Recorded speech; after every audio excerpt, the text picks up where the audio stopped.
ჯანდაცვის სამინისტროს სოციალურად დაუცველი ოჯახების ბაზის შემოწმებას იწყებს. მინისტრ მიხეილ სარჯოლაძის განცხადებით, ოჯახების სპეციალური პროგრამის მიხედვით შემოწმდებიან და პრიორიტეტი მიენიჭება იმ შემთხვევებს, სადაც არსებობს ეჭვი, რომ დახმარების კრიტერიუმები აღარ სრულდება.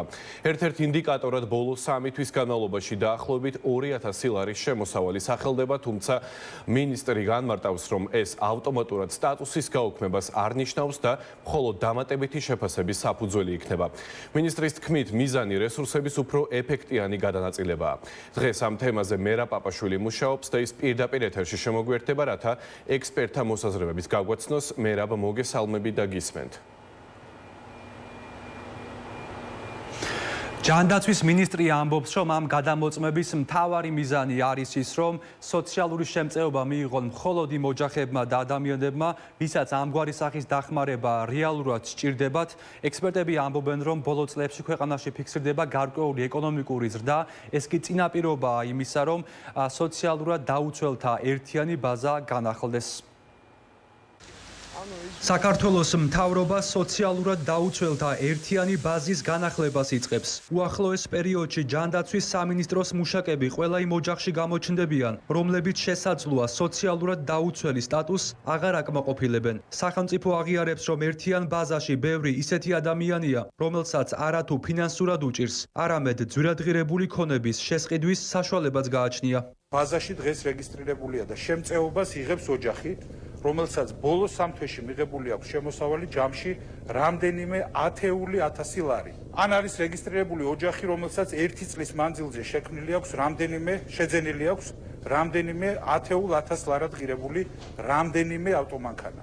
ჩვენი მიზანია, რომ ბაზაში რჩებოდნენ მხოლოდ ის ოჯახები და ადამიანები, რომლებსაც დღეისთვის მოქმედი კანონმდებლობის თანახმად რეალურად ეკუთვნით სახელმწიფოს ფინანსური მხარდაჭერა. პრიორიტეტულად შემოწმდებიან ოჯახები, რომელთა შემთხვევაშიც ერთ-ერთ ასეთ საფუძვლად განისაზღვრება უკანასკნელი 3 თვის განმავლობაში 2000 ლარიანი შემოსავლის მიღება ყოველთვიურად. მინისტრი ამბობს, რომ კორონა პანდემიის შემდეგ ფინანსური შემწეობის მიმღებთა ბაზა აღარ განახლებულა. ამან კი დახმარების მიმღებთა რიცხვის ყოველწლიური ზრდა გამოიწვია. არსებული რიცხვებით, სოციალურად დაუცველთა ერთიან სიაში 400,000-მდე ოჯახი ირიცხება. მათგან 185,000, ანუ 700,000-ზე მეტი ადამიანი სახელმწიფოსგან სოციალურ შემწეობას იღებს. იყო ბევრი მცდელობა იმის შესახებ, რომ სოციალური ესკები გადახედილი იყო ბევრი მცდელობა იმისა, რომ მომხდარიყო ეგრეთ წოდებული გაფილტურა. კარგია თუ ამ ეტაპზე მაინც რეალურად ამოქმედება. სიები ყოველთვის იყო ისეთი რაღაცა, რომელშიც ადამიანები პირადი თქვათ მოხერხების წყალობით აღმოჩნდებოდნენ ხშირ შემთხვევაში. გარდა სოციალურად დაუცველთა ბაზის გაცხრილვისა, შესაძლოა ზოგიერთ შემთხვევაში საქმე სამართლებრივ პასუხისმგებლობამდეც კი მივიდეს. თუ მოქალაქემ საკუთარი სოციალური მდგომარეობა გააყალბა, ამ გზით კი თავი შეჭირვებულად გაასაღა, შესაძლოა მას პასუხისგება მოუწიოს. ჯანდაცვის მინისტრი დამატებით განმარტავს, რომ ერთიანი ბაზიდან ოჯახის ამოშლა ავტომატურად რაიმე ტიპის პასუხისმგებლობის დაკისრებას არ გულისხმობს. ავტომატურად, რა თქმა უნდა, გადაწყვეტილების მიღება ამ ბაზიდან ამოღების შესახებ ამ სტატუსის შეწყვეტასთან დაკავშირებით აპრიორი და ავტომატურად არ ნიშნავს იმას, რომ ვინმეს პასუხისმგებლობა უნდა დადგეს, მაგრამ შესაძლოა წავაწყდეთ შემთხვევებს, როდესაც მაგალითად სიყალბეს შეიძლება ჰქონდეს ადგილი. ამიტომაც გავაკეთე აქცენტი დასაწყისშივე, რომ ეს იქნება მკაცრად დამონიტორებული პროცესი, მკაცრი იქნება, რა თქმა უნდა, მიდგომებიც. სპეციალისტები სოციალურად დაუცველთა ბაზაში არაბუნებრივად ბევრი ბენეფიციარის ყოფნაზე უკვე დიდი ხანია საუბრობენ. მათი განცხადებით, ბიუჯეტში გაწერილი სოციალური პროგრამების არასამართლიანი განაწილებით ის ადამიანები ზარალდებიან, რომლებიც დახმარების მიღებას ობიექტურად საჭიროებენ. თუ ისინი რამდენიმე წლის მიეკუთვნებოდნენ ღარიბ ღატაკთა კატეგორიას, დღეს გადავიდნენ შედარებით უფრო მაღალი შემოსავლის მქონე სოციალური ჯგუფების შემადგენლობაში.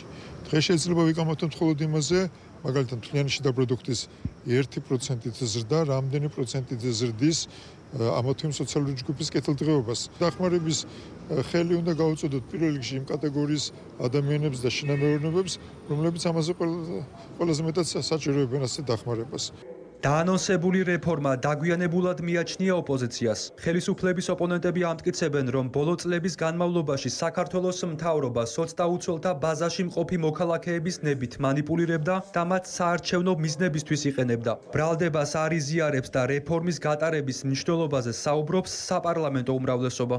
არც ერთი წუთი და წამი ამ 5 წლის მანძილზე არ ყოფილა, სადაც სოციალურად დაუცველების სია არ იყო პოლიტიკური ნიშნით შედგენილი. არც ერთი წუთი და წამი არ ყოფილა, რომ ამ სიაში თავარი არ ყოფილიყოს პოლიტიკური მდგენელი, ანუ ეს სია და ეს დახმარება გამოიყენებოდა პოლიტიკური ნიშნით. ერთით მათი აქტივის დასაფინანსებლად და მეორეს მხრივ ადამიანების შანტაჟისთვის საარჩევნო პერიოდებში, რომ მოუხსნიდნენ ამ სოციალურად დაუცველის სტატუსს. ამ სიაში არიან ადამიანები, რომლებმაც წელს შეიზიდეს მაგალითად ახალი მანქანა. აქვთ უზარმაზარი კრედიტები ბიზნესებისთვის აღებული, ბიზნეს საწარმოებები და ამ კრედიტებსაც ისტუმრებენ, ანუ ბრუნვა აქვთ. ამიტომ ესეთი ტიპის ადამიანები ამ სიაში არ უნდა დარჩნენ, რა თქმა უნდა. 2026 წლის ბიუჯეტის მიხედვით ჯანდაცვის სამინისტროს დაფინანსება დაახლოებით 10 მილიარდ ლარს შეადგენს. ამ თანხის დიდი ნაწილი სოციალურ პროგრამებს ხმარდება.